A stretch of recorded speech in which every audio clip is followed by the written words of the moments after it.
Well, today you and I meet one of the most amazing men in the Old Testament. He's probably not as popular as many characters of the Old Testament because he's contained in a part of the Old Testament that's not often read as much as other parts. There are only a few chapters devoted to his life, and the chapters we do have are sometimes difficult to preach through, as we'll see when we come to chapters 9 and 10 of Ezra. He's also not as known because this part of history is kind of known as an infamous part of history for Israel, not a famous, popular time of their history. Today we meet a man named Ezra. We've been journeying through the book of Ezra this year, starting in February, March, and April. We spent 11 weeks going through chapters 1 through 6 of the book of Ezra. And as we had been going through that, or maybe as you read it this week, you might have come across names like Zerubbabel, Jeshua, Haggai, Zechariah, Cyrus, Darius, Artaxerxes. And as we preached through those chapters, or you read them, you might wonder, who is Ezra? I haven't seen an Ezra in the book. But he shows up here in chapter 7 of the book of Ezra. And some history in Jewish culture tells us that they believed Ezra wrote this book of Ezra that bears his name, that he possibly wrote the books of 1st and 2nd Chronicles, and maybe even wrote the book of Nehemiah, incorporating some of Nehemiah's personal like journals or memoirs in it. And as we read about this amazing man, starting today and continuing for the next couple of months, we're going to be challenged as we read about him in our own lives. We're going to be challenged about, do we go the Christian life alone and do it by ourselves, or do we incorporate our Christian life with other people like Ezra does? We're going to be challenged, are we learning, applying, and teaching God's word like Ezra does? We're going to have to realize and ask ourselves, is our success in life dependent on us or dependent on God? Now, as we go through Ezra chapter 7, here are a couple of high points that will kind of orient us to this chapter and review a little bit of what's been going on in this book and in the history of the Jewish people. The Jewish people had been in Babylon. They had been exiled there by God for their disobedience, and they, at this point in time, had been in exile for almost 70 years in Babylon. But the Persians come to Babylon, and they overtake the city of Babylon, and King Cyrus of Persia issues a decree letting the people that lived in Babylon to go back to their home countries. And one of the groups of people in Babylon was this group of the Jews, and they get permission to go back to Jerusalem and establish life again there. So a group of people led by Zerubbabel leave Babylon and they go to Jerusalem. They build an altar and they make sacrifices on that altar in 536 BC, and they restore the temple foundation the next year, 535 BC. But because of some enemies of Judah, some neighbors that didn't want the work to go on, the work stops for 15 years in Jerusalem. But two men show up in the city of Jerusalem, Haggai and Zechariah, and they stir the people on and get them to start working again. And that was 15 years, nothing had been going on, but through Haggai and Zechariah, the people rebuild the temple. In 515 BC, they complete the temple and begin worshiping again in Jerusalem. Fast forward 57 years later, after the temple has been rebuilt, a man named Ezra arrives on the scene. And that's what we're going to read about here in chapter 7. And the first thing that we read about in this chapter is Ezra's pedigree, the record of Ezra's ancestors, starting in verse 1 through verse 5. We read, "Now after these things, in the reign of Artaxerxes, king of Persia, there went up Ezra, son of Seraiah, son of Azariah, son of Hilkiah, son of Shallum, son of Zadok, son of Ahitub, son of Amariah, son of Azariah, son of Meroth, son of Zerahiah, son of Uzi, son of Buki, son of Abishua, son of Phinehas, son of Eleazar, son of Aaron, the chief priest." Now, in these 5 verses, we get a little insight to the period of Ezra's time and then the people of Ezra's family. And the period of time is told to us there at the beginning in verse 1. We read, "Now after these things," and as I shared earlier, this is 57 years after the events of chapter 6. The book of Esther technically fits between chapters 6 and 7 of the book of Ezra. That's where Esther becomes the queen in Persia of a king just before Artaxerxes. So there's a 57-year gap between chapter 6 and 7. One of the reasons we took a little gap in our series is a kind of a fun way to realize there was a gap in between these 2 chapters. And this king that Ezra returns under, Artaxerxes, was known to be king from 464 BC to 424 BC and was a well-known, popular king we know from contemporary history. I gave you a little insert there of some things that have been found in archaeology that attest to this king, as well as Darius, who we read about in chapter 4. And here, starting in chapter 7, we're going to get a testimony about who Ezra was in chapter 7. Chapter 8, we'll read about his travels to Jerusalem and what that looked like. Chapter 9 will introduce us to some troubles that Ezra encounters.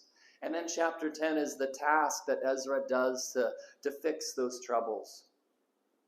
But before any of that, we learn about this man Ezra, specifically his family tree and his background that was read so well for us. Sometimes these lists of names can be hard.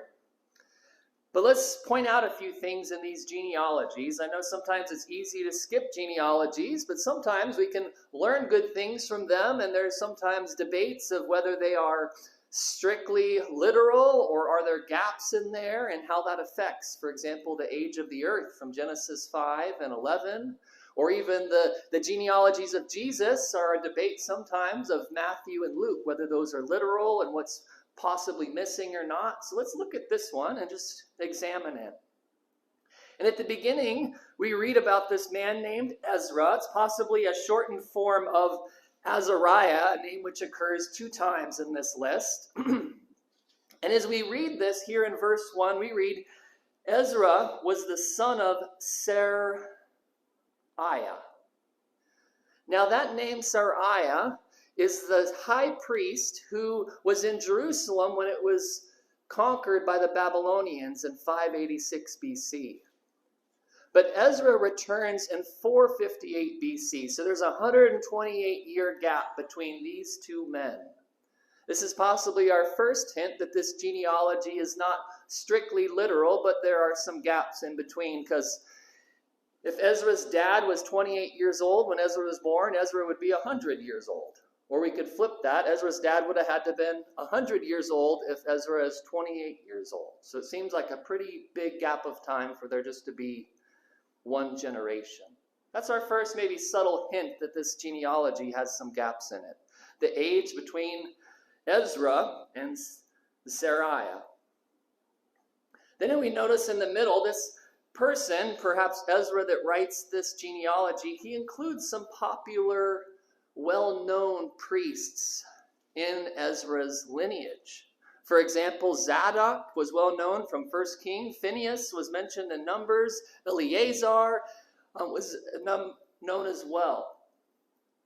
And the Zadok priesthood was known to be a good priesthood. Ezekiel says they were one of the few families of priests that didn't commit idolatry just before the fall of Jerusalem. They were in the office of high priests until 151 BC, and some people even believe that the Sadducees were descendants from the Zadok priesthood. And if you're familiar with the Qumran community that was near Israel around the time of Jesus, there's writings from them that they were looking for the restoration of the Zadok priesthood. And here we have another hint, possibly, of a gap here.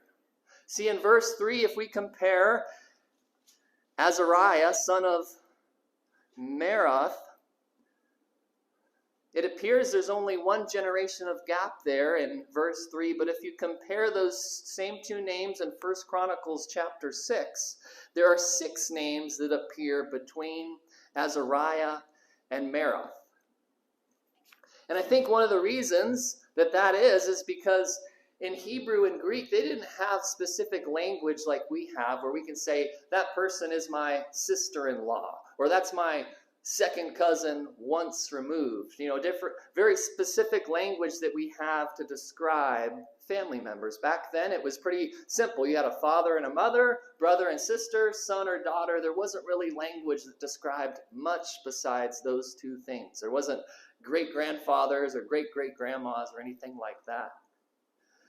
For example, in Luke chapter 1, verse 36, where we learn that Jesus and John the Baptist are related, we're not really sure exactly how close or connected they were related, because there's no word for cousin or anything like that in the Greek language. It just says they were a relative, so to speak. So we've looked at that genealogy, the beginning, kind of the middle, but let's notice the very end. It ends with Aaron, the chief high priest. The person that's writing this, possibly Ezra, is trying to show that Ezra has a legitimate role as a priest in Judah. That he has authority to preach and teach and reform this community, that he has a dignified lineage. He's not just another Israelite that had been born in Babylon. He has an ancestry that's important. And possibly a third hint for us here as we wrap up looking at this genealogy, a third hint that there are gaps in it. There are only 16 names in verses 1 through 5. 16 names. So if we go from Aaron, who was a priest in 446 BC during the Exodus, and here we are in 458 BC when Ezra goes to Jerusalem. That's 988 years with only 16 generations. For example, if each priest listed here was 30 years old when he had a child, we would need to have 34 names in it, not 16. So it seems to be, again, maybe three subtle hints that at least the genealogy here is not strictly literal, that there are some gaps. But why would an author do that? Why would he omit names in a genealogy? Perhaps one reason is just to keep the list short. You only got so much space and so much ink in that time, so you want to shorten it. Or maybe another reason is you're only going to highlight the key names or important names or famous names that everyone else would recognize. And another reason is because in their time they didn't think of son of maybe as literal as we usually would describe son of. Is another reason. So usually I'm an advocate for the literal plain reading of Scripture, but this is one of those examples where sometimes you have to depart a little bit from that in the case of this genealogy. So here in verses 1 through 5, we see Ezra's ancestry. Next we learn about his occupation and his role in Judah, in the Jewish community. And we see his practice. And I'm going to bounce around a little bit here under the second and third heading of your notes to try to keep the themes or some of the similar statements together. And starting in verse 6, we read about the practice of this man. The first part of verse 6 reads, "This Ezra went up from Babylon, and he was a scribe skilled in the laws of Moses." Now, when we read in verse 6, he went up from Babylon, we also read something similar in verse 1. There went up Ezra, son of Sariah. Now, when you and I talk about going up somewhere, we kind of use that directionally. Like, in a couple weeks, I'm going to fly up to Alaska to be with my family, right? I'm flying north. But in the ancient Near East, they usually describe those directional terms for elevation, not north or south, kind of like you and I would think. So the city of Babylon was 5 feet above sea level, but the city of Jerusalem was 2,400 feet above sea level. So when we talk about Ezra going up, he was actually traveling south, but he was going up elevation-wise. So that's important when you read the Gospels. Sometimes they'll talk about the people going up to Jerusalem. Or in the Psalms, some of the Psalms, they say they were ascending to Jerusalem or going up to Jerusalem because it was kind of on a hill. And we read about here in verse 6 Ezra's discipline. Not just his travels, but his discipline. It's his job and his trip. Ezra went up from Babylon. It's good to remember the Jews had been living in Babylon for 100 years at this point in time. Ezra probably had been born in Babylon. He probably had never been to Jerusalem. A decision to leave Babylon to go to Jerusalem for Ezra was a big decision. He's leaving a city that he knew and was comfortable with. He's leaving for a city he had never been to, an environment he probably wouldn't understand. He's leaving his community of Jews and maybe even his family in Babylon, and he's going to Jerusalem. Yet Ezra, we see, he is going to sacrifice his own personal comfort to serve God. So we read about his trip in verse 6, but we also read about his job. Ezra was a scribe, skilled in the laws of Moses. Now, a scribe's role in Judah would kind of change. They began being usually sometimes part of a military where they would count troops and organize things, or working for a king where they would keep records of the king's sayings. But at this point in time, a scribe was in Babylon. There's no temple there. There's no king. There's no military. So a scribe's job in Ezra's day was probably exclusively dedicated to copying what scriptures they had and teaching those scriptures to a group of people that had never been to Jerusalem and never seen the temple there. And we read here specifically it was the law of Moses. Probably refers to the Pentateuch, Genesis through Deuteronomy, or whatever other historical or poetic writings that Ezra had access to at that time. From reading about Ezra's job, we know he was probably a knowledgeable and effective teacher of God's word. Probably didn't know a lot about economics or science or philosophy or any of these other things, but he was an expert in God's word. He knew God's word and he knew the God of the word. And that's going to be his role with this group of people. So we see Ezra's discipline there in verse 6 to leave the city and his job and task. And then we see his diligence if we jump down to verse 10. For Ezra had set his heart to study the law of the Lord and to practice it and to teach his statutes and ordinances in Israel.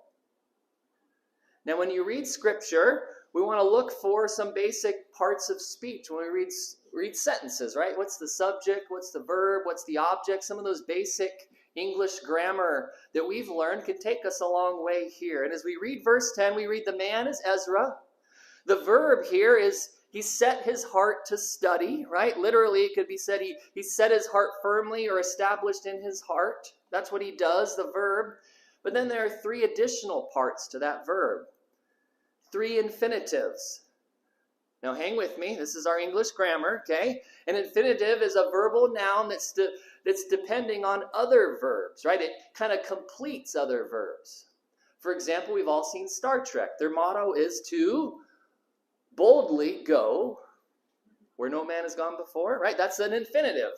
But a bad example because it puts an adjective in there, so it's technically a split infinitive. But now you'll remember, to boldly go, to go is an infinitive, or to run, or to stand, or to turn, or to see, that's an infinitive. And here there are three things that describe to us what it meant for Ezra to set his heart to study the law, to practice it, and to teach it. Those three infinitives kind of flesh out what it meant that he set his heart on God. To study it, to practice it, and to teach it. Three basic things. And while Ezra was a priest, he had a job to teach God's word. I think we all have a similar responsibility. All of us are responsible to learn, apply, and to teach God's word. Maybe not to the same extent or to give as much time as he did to devote his whole life to it. We're probably not under that same responsibility, but we all have a responsibility to learn God's word, then to apply it, and then to teach it. Psalm 1 verses 2 and 3 describes the righteous person, says, delights in the law of the Lord, and in God's law the righteous person meditates day and night. He or she will be like a tree firmly planted by streams of water, which yields its fruit in its season, and its leaf does not wither, and whatever he does, he prospers. We need to be like Ezra and learn God's word. We as Christians need God's word just like we need water. It's essential for our life, and we drink it daily to sustain us. And during hot and difficult days, we might need more of that water and more of God's word. We need it and learn it. If you're familiar with the Baby Blues comics that you've perhaps read, it's the mom and dad and their 3 kids, and the older sister is kind of the smarter, more practical one, and then the middle child is the brother that doesn't like school and just wants to play outside all the time. And this one is in April. It's Easter time. And he's sitting at the table with a pencil, a paper, and he's got his peeps out because it's Easter, right? He's got his group of peeps, the candies. He says, if I eat 1.5 marshmallow peeps a day for 3 days and 3/4 of a peep for 2 days, then I can make these peeps last the rest of the week. The sister looks at him and says, I thought you didn't understand fractions. The boy replied, I'm bad at math, but good at candy. See, the point is, with the proper motivation, we can learn almost anything as humans. If we know God's word is important to us and that it's vital, we'll find a way to learn it. Maybe we're not a good reader, but we learn things well by hearing it. So we listen to some good sermons on a podcast or the radio so we can be learning that way. If we knew what God's word can do for us, then we'll find a way to learn it regularly. So we learn it, but we also need to apply it. And as we drink God's word, as it's vital for our survival, each drink and every time we look to it, it chisels away at our sinful nature and reveals that image of God within us. Every time we go to it, when we reread those same verses or same favorite books, it continues to mold us and shape us. Every time I study the book of Galatians or preach on it at church or take someone through a Bible study, it chisels away at the legalism and rule-based person of Christopher Scott, right? Every time I'm surprised, it kind of chips away of that regimented way I think everybody should live as a Christian, because the basic idea of Galatians is be free in the grace of God. So we learn it, we apply it, but we also are responsible to teach it. Right? Having that position of learning it and applying it to our lives, then we get to share it with others. And if we have learned it and applied it, people will naturally want to learn from us. Frank and Ernest is another cartoon I like, comic in the paper I like. Frank and Ernest, they're at a baseball game sitting in the bleachers with popcorn and a Coke. And Frank looks to Ernest and says at the baseball game, I would make a great umpire because people are always questioning my judgment. Hopefully that's not us when we try to teach God's word. Hopefully people see in us things that they want. They see that we know God's word and have applied it, and they want to learn from us. Maybe it's being able to encounter peace even in the midst of difficult times. Maybe it's being able to simply pay bills and get through life even when we don't make a lot of money.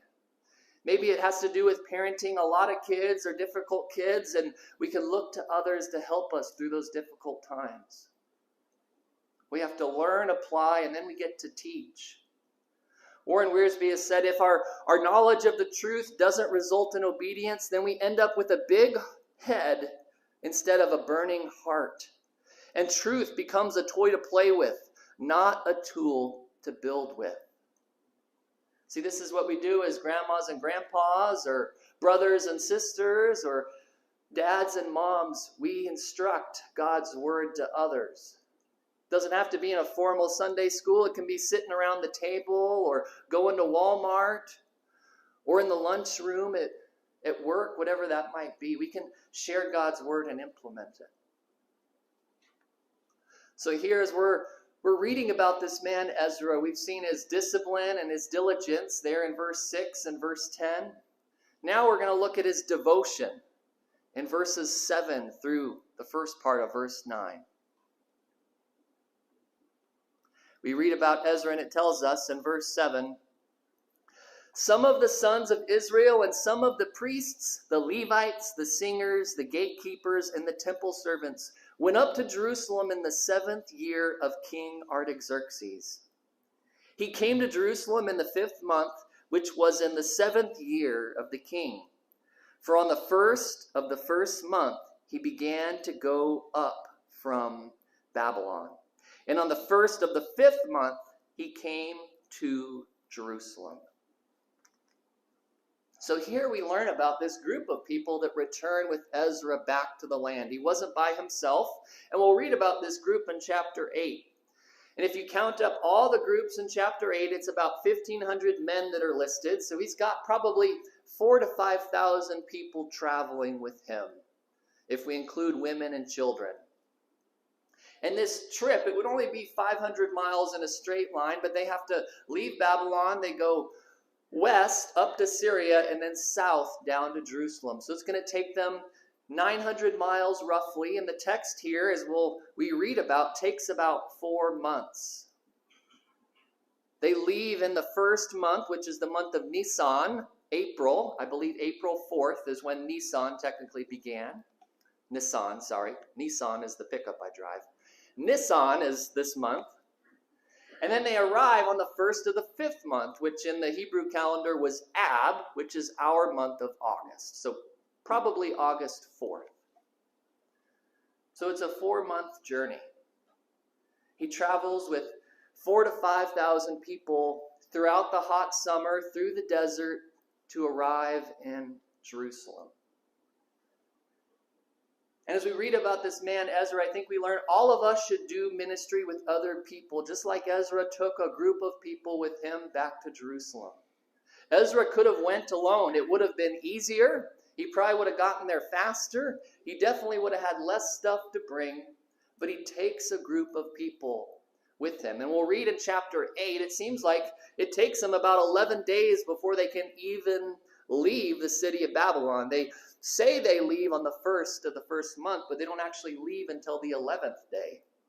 So it probably took them a week and a half just to get everybody ready and assembled and all this stuff, and then they can leave.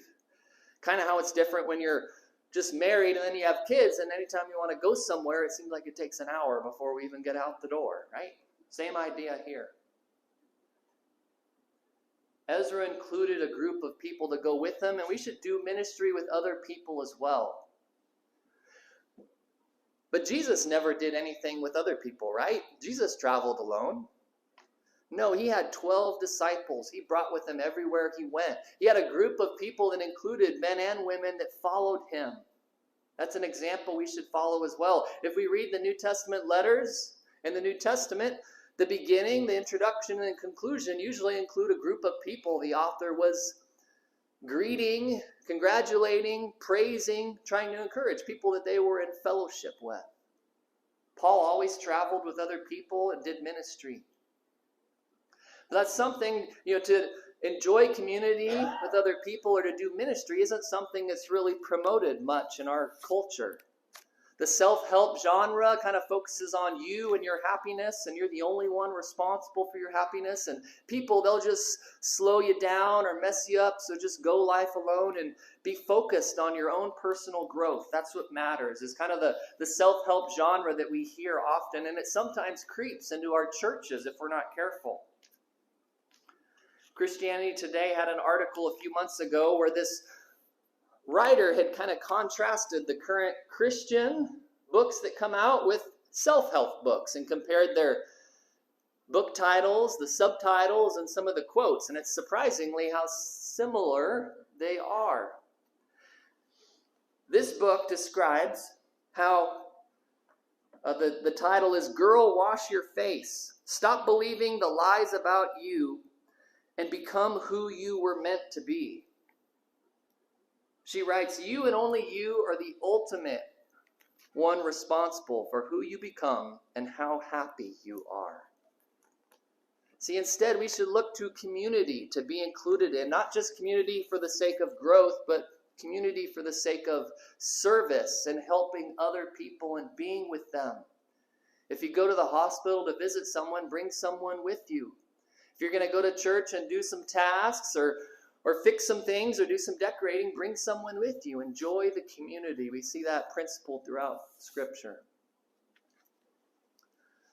So the last heading there in your outline is the provision, the record of Ezra's God and God's actions on behalf of Ezra. I'm going to read the last half of verse 6 and the last half of verse 9.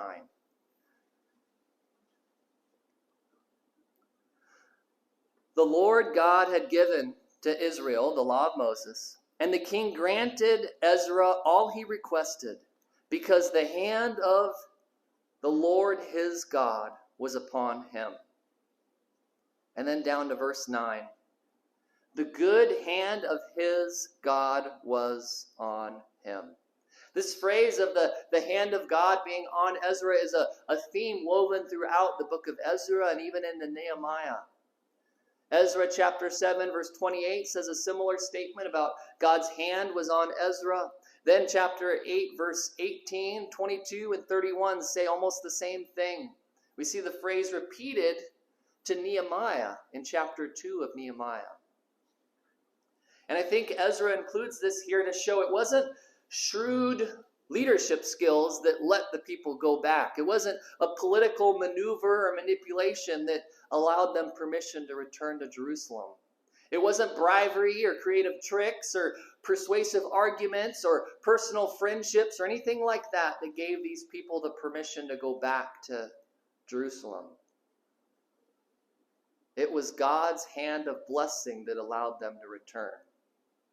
One author I read this week says, nothing but the blessing of God can explain how an obscure Jewish priest and scholar, born in Babylonian captivity, could accomplish so much for God and Israel when so much was working against him. It was the sovereign hand of the Lord that gave them permission and gave them the ability to return, rebuild, and restore their community in Jerusalem. And Ezra wants to make sure that people realize that at the beginning here.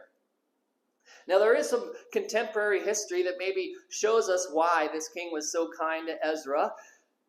Early in Artaxerxes' reign in Egypt, which is a neighbor of Judah, there was some revolt against King Artaxerxes by a guy named Aranos, and he got some allies and they tried to revolt against Persia. So King Artaxerxes sends his troops and they conquer that uprising and revolt and put it down. And since Judah was a contemporary to Egypt, they were nearby, and there's records of a lot of Jews living in Egypt. Maybe King Artaxerxes felt compelled to be kind to these Jews and give them and say yes to all of their requests, perhaps. But either way, it's God that allowed them and helped them be successful. Tony Evans says, while pagan kings from Cyrus to Artaxerxes had given the Jews all the protection, royal authority, and financial aid they needed, God was the true king behind these human thrones. He arranged events to fulfill his agenda for Israel.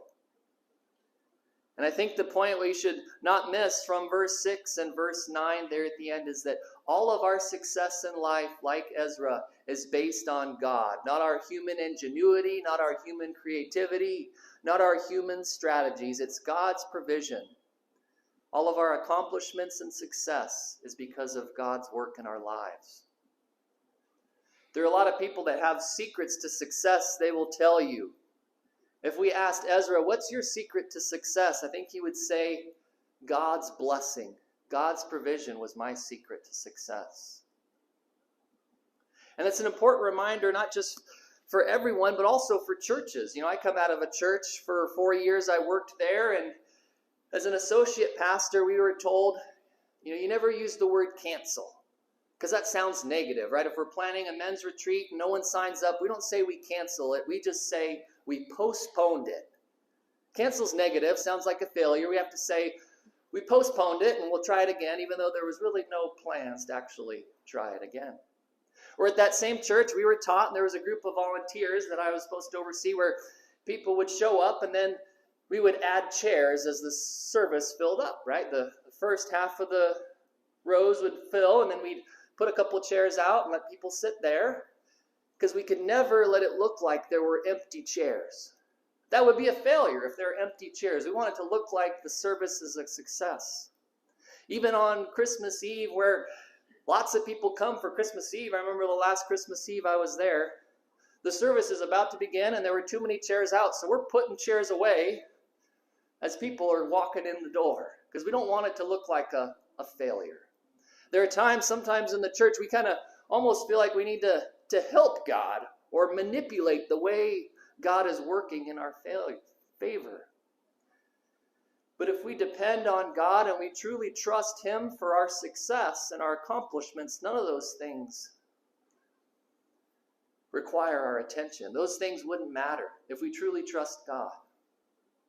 See, God uses all kinds of people to accomplish His will. We still want to work hard and try hard and be diligent, but we need to learn to let go and hold those things with loose hands. Jesus told His disciples in John 15:5, as He was nearing the end of His life, He told them, "Apart from me, you can do nothing." Something we should remember as well is, apart from God, we can do nothing. So I know we covered a lot of ground in this kind of way that we're jumping back into the book of Ezra. But we've learned from Ezra, all of us are responsible to learn and apply and to teach God's word, just like Ezra had dedicated his life to do. We've also seen that all of us should do ministry with other people, as Ezra brought this group of 5,000 people with him for us. When we do things, let's include other people and bring them with us so we can be with them, enjoy community, let them learn from us and we can learn from them, and just for the sake of not going life alone.